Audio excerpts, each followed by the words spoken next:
Some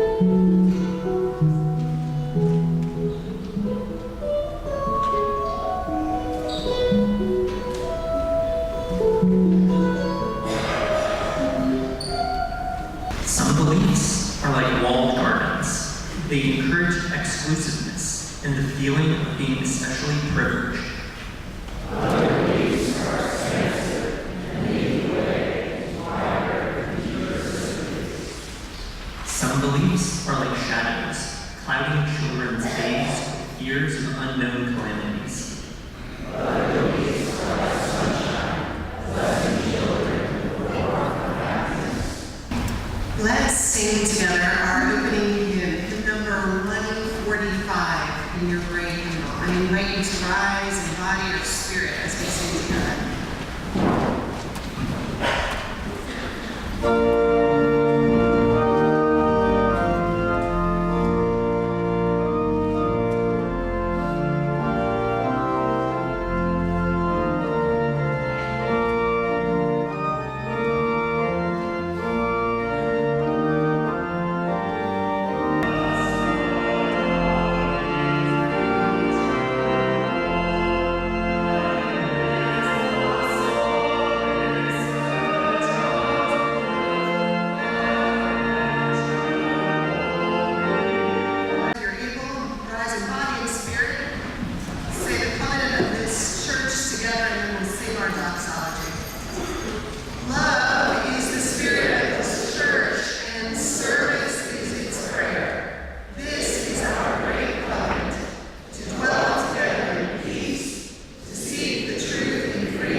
Good morning. My name is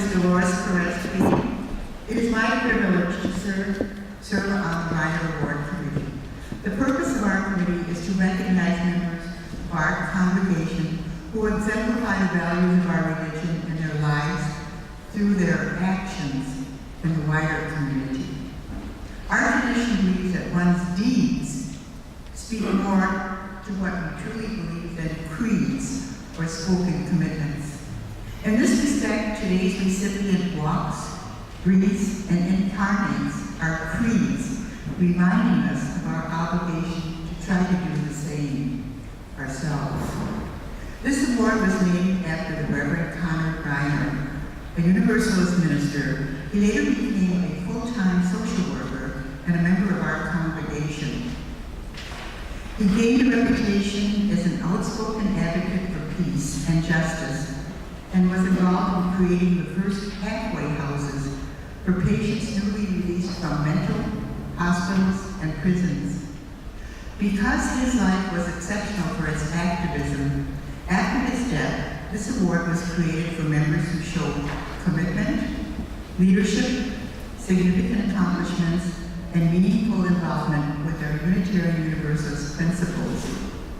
Pictures of past awardees are on the south wall at the end of the gallery. Today, it is my pleasure to confer the 2018 Rheiner Award for Community Service on Rochelle Fortier A. Nwadibia.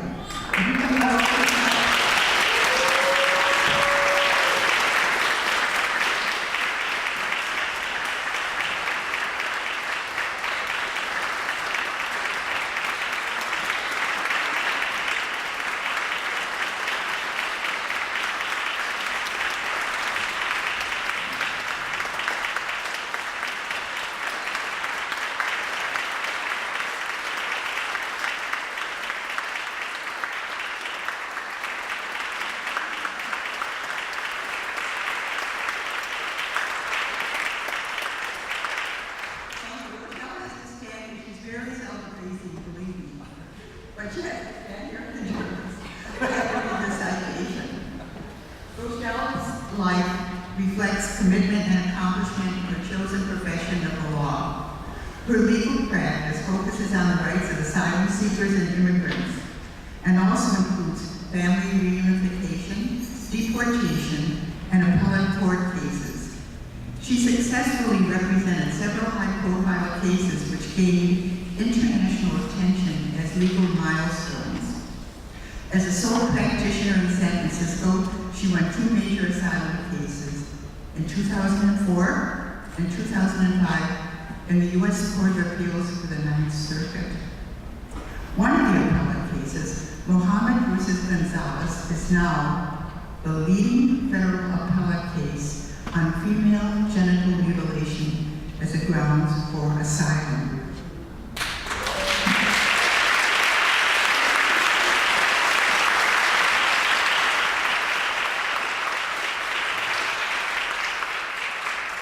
There's more. Rochelle grew up in San Francisco, and her early life and family background influenced her lifelong interest in social justice issues. Her father was a Pentecostal bishop and missionary who worked in foreign countries such as the Philippines and Liberia. Many international visitors came to their home, and the stories they told ignited her interest in cross-cultural and legal issues. Rochelle attended Lowell High School and showed early signs of being a community leader. As an 18-year-old college freshman attending Linfield College in Oregon, she was appalled to learn that while the men had no curfew, the women had restrictions on their movements. She drafted a bill for the student body, which was approved by the administration, giving equal rights to women students by removing these restrictions. She later studied in France as an undergraduate exchange student, mastering French and auditing law courses. She earned a Master's of International Affairs at Columbia University and a Juris Doctor at Washington University in St. Louis, Missouri. While raising her extended family, she established her practice in San Francisco in 1999. And we welcome her family here today.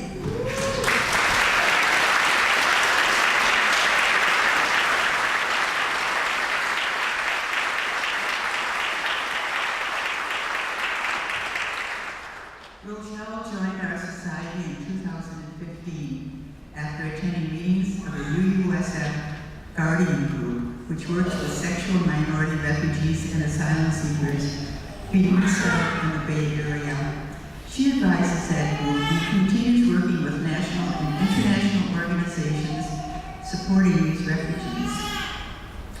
Those who have worked with Rochelle describe her as someone who has a calming effect on situations when people become fearful or emotionally distressed. That she seeks to resolve individual and group problems by focusing on process to achieve best results.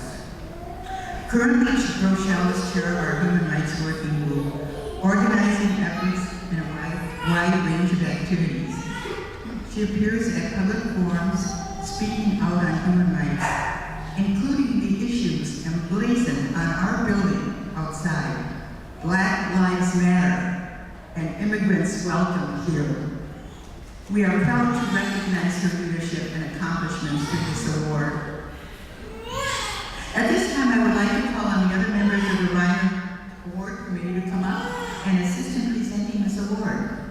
Mary Jane Correa, Bob Bacon, Jan and Howard Arroyo, Julia Wall, Julia and Sam Doran, David Jones, and Don Williams. Could you come up here?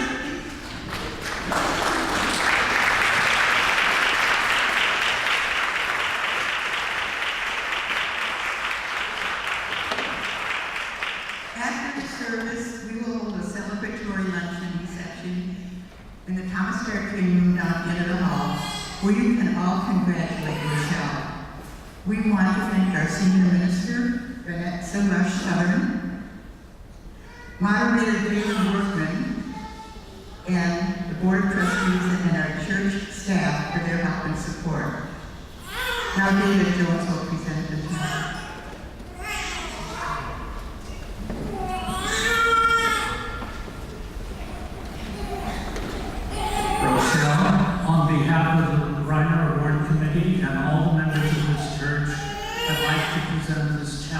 you.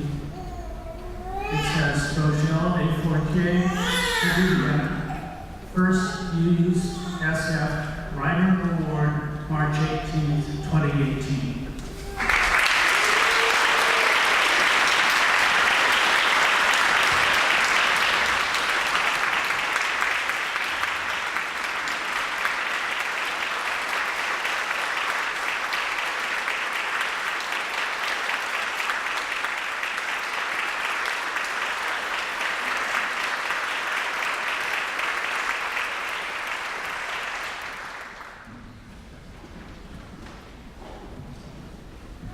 It was in November 2013 that I was asked by the leadership of the LGBT Faith Asylum Network to speak at a congressional briefing on LGBT asylum seekers and refugees.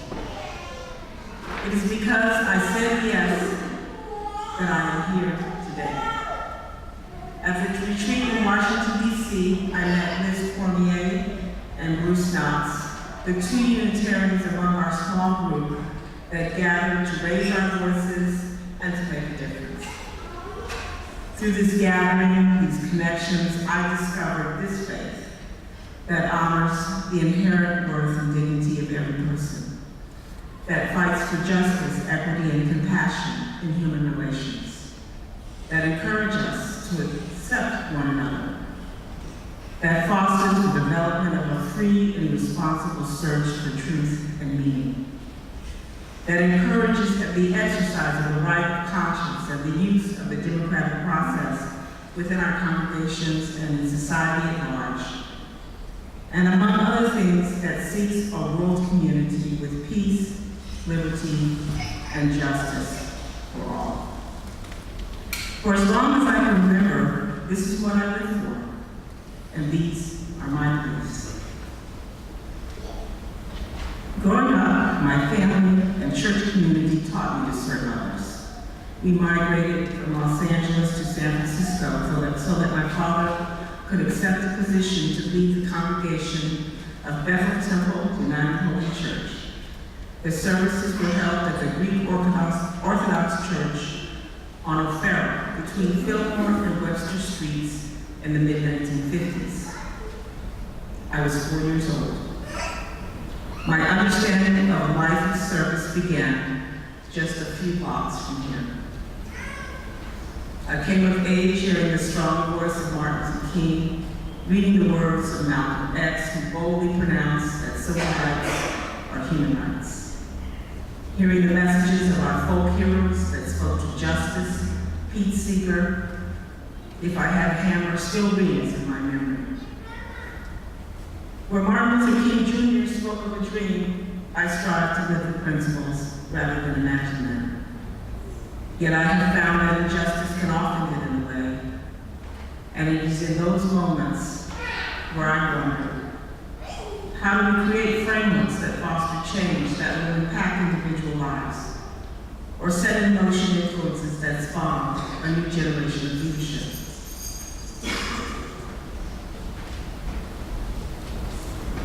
After finishing law school, when I began my legal career, like all college graduates, I was sending out applications for employment.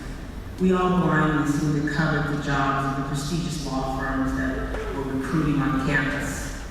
But the question that I asked myself was, what contribution will I make by accepting this employment? I needed to see that my work would somehow contribute to a better life for others. As a trial attorney litigating racial and gender discrimination cases, as a director of affirmative action pressing upon academic departments at the university that female and minority faculty should be recruited and hired, drafting policies to eliminate sexual harassment from the workplace, working for an institution of higher education for all to see, volunteering to help the broader community and across the state of Missouri at the Missouri Commission on Human Rights. When I returned home to the Bay Area, we were on the threshold of the new millennium.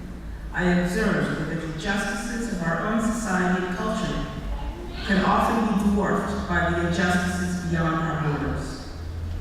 So many migrants were leaving oppressive societies and seeking the safety of U.S. shores.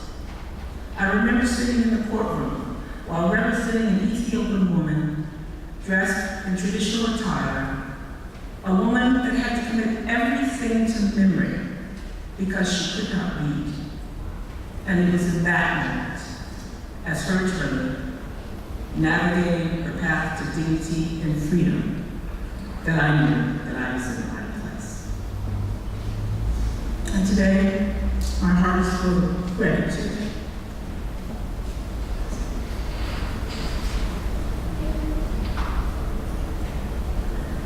Gratitude for the legacy of Comrade Rheiner and for his example. Gratitude for my family, my friends, and each of you here sharing this moment. A special thank you to Dolores Cream and the Rheiner Committee for recognizing me as deserving of this award. But yet at the same time, I don't see myself as having accomplished anything special. I'm merely carrying out the work that we are all committed to do. Paraphrasing the words of UU Minister Thomas, today let each of us commit to welcome a stranger. Let us move beyond our comfort zones and connect with people labeled different and push to the edges of society. We can make a difference. We can transform lives. We can bring harmony and healing to the places and spaces where we live, we work, and we play.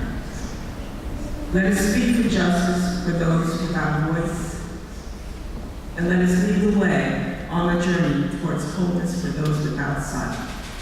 And according to Melissa Harris Perry, the journey is the joy, the companions are the comfort, and the work is the flow.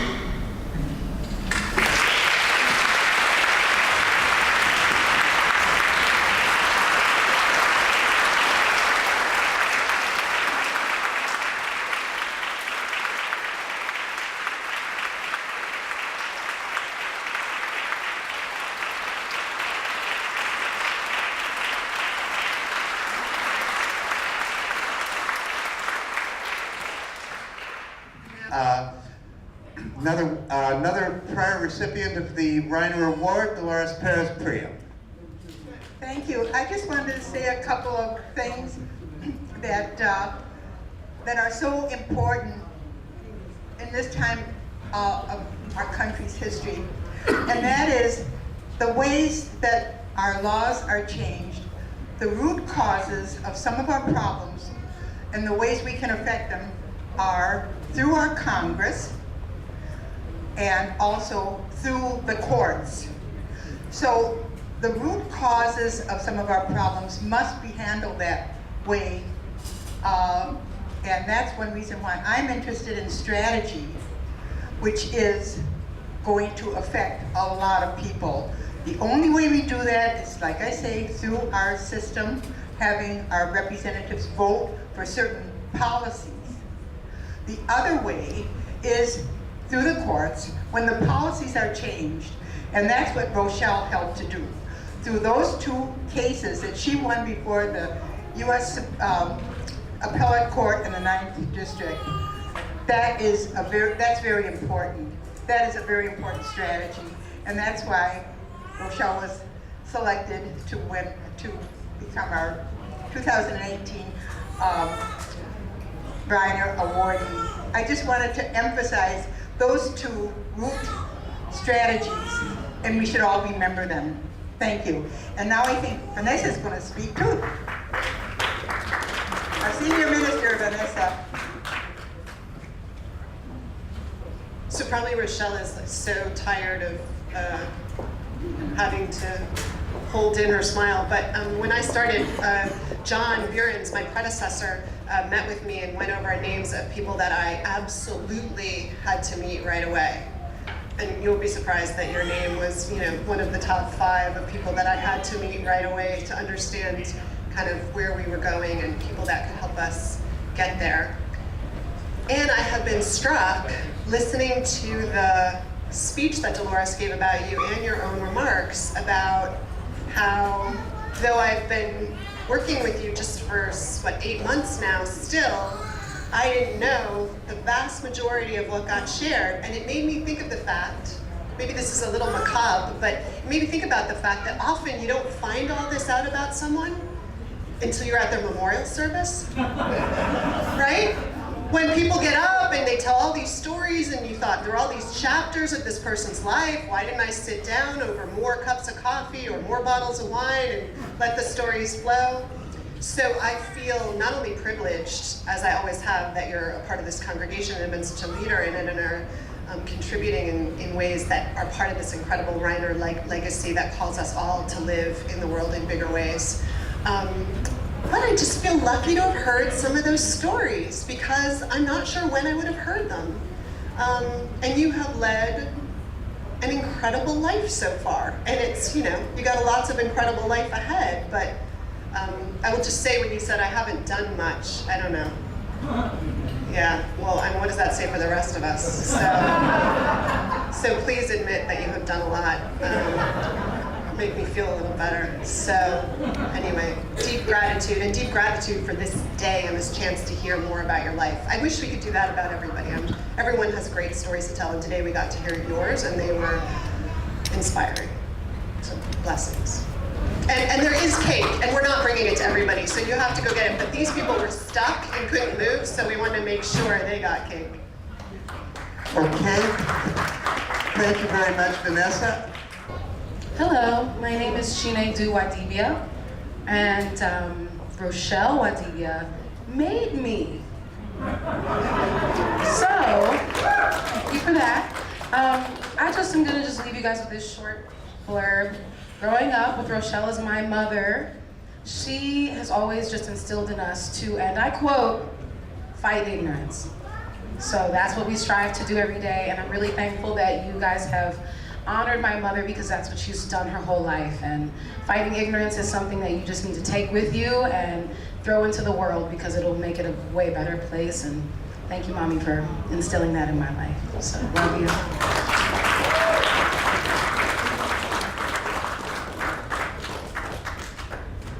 I'd just like to thank Rochelle for leadership at the Human Rights Working Group. I've been very privileged to work with her and really consider her a mentor and a friend. Thank you so much.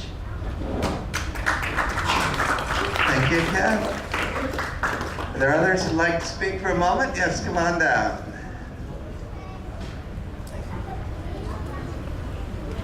How's everyone doing today? It's a happy Sunday. When I came down here, so I'm from San Francisco, I'm the son of Rochelle, part of the womb is what we all like to call it. So for me, in the past few days, I've just been thinking a lot about progression and how you move through life and the different stages you go through. And as a parent, I'm not one yet, so I couldn't even imagine how she dealt with me, let alone 2 other siblings. But what you realize is there aren't really as many opportunities to be able to congratulate and appreciate and really understand when someone that's older than you, receives an accomplishment, because she's come to countless numbers of my basketball games and my high school graduations and my college graduations. But here I am being able to sit in front of a group of lovely people that really have embraced her as she's embraced me, as she created me, but still, she's been there for me throughout it all. And it just feels so great to be able to be here and have met you all kind faces. That's her family, I would say, in the sense of, not all of us being here, we're all kind of spread out around the country. So she speaks so highly of you all and how much this environment and this community has meant to her. So I just want to say thank you. It's a pleasure meeting you all, and I hope to be back soon. And congratulations, Mommy. It's a major award for you, and you deserve it. Thank you.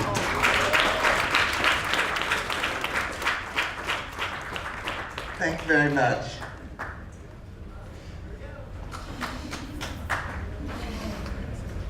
Okay, we've got people waiting in line here.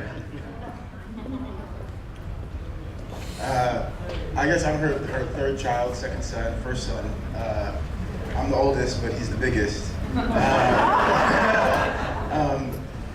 As my brother said, my mom speaks very highly of you, and she talks about you often and kind of the programming and the work that you've done. And for me, it's just been really impressive is not being here and seeing kind of the change that everybody has been able to make.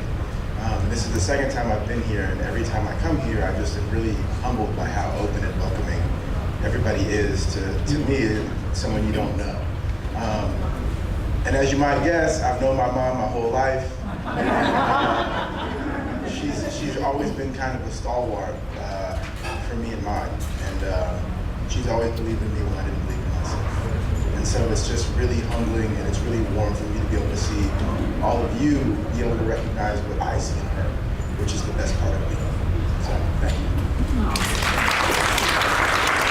Thank you very much. So thank you all, and at this point I'll turn it over to Rochelle for some final words here today.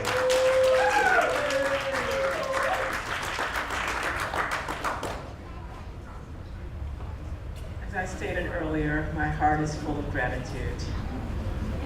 I'm just, I didn't write any more, so I'm at a loss for words because I usually have to write them down before I speak. But first of all, I just want to thank you, everyone again, the Rheiner Committee, Dolores, Priam, everyone that's here today that took time to come and celebrate with me.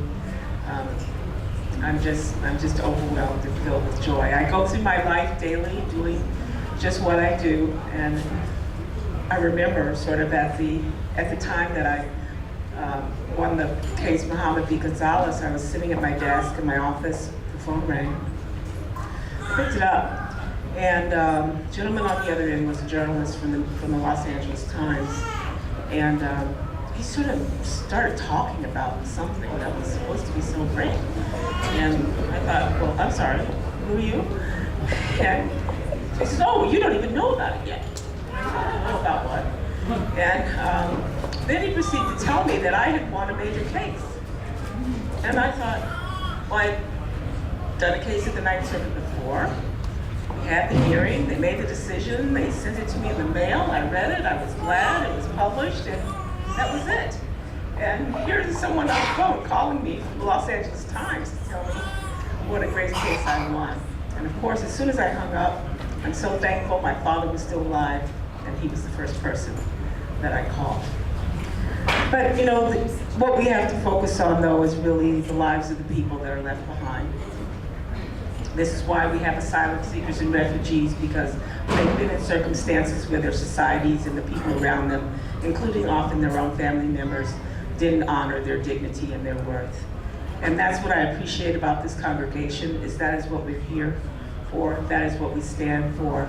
And the gifts that you have given to me, and to help me understand and understand more fully, and to be in a community of people that feel the same way I do about the value, the worth, and the dignity of every person. It has really meant a lot to me. And thank you so much, all of you.